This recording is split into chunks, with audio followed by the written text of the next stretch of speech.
Sana, itaguyod natin ang ating dakilang hangaring sugpuin ng kahirapan. Hindi tayo mamamali pag yun ang nasa puso natin. Hindi tayo maliligaw.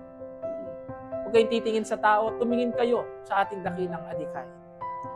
At bilang pangwakas, hayaan ninyong basahin ko po sa inyo ang isang sipi ng pananalita ng isang dakilang leader.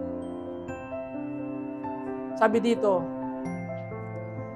dumaan man ako sa matitinding suliranin,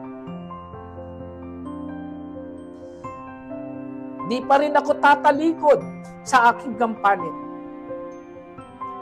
Mahirap mang pangunahan aking nasasakupan. Pilit ko pa rin iaabot ang aking mga kamay. Igupong man ako ng mga karamdaman. Papanghinain man ako ng mga kalumbayan. Patuloy ko pa rin itataguyod tungkuling sinumpaan. Hanggang sa uli, ako ay lalaban. Ang pagmamahal ko ang siyang mangingibabaw. Mga kasama, until forever, Power Morning po sa inyong lahat.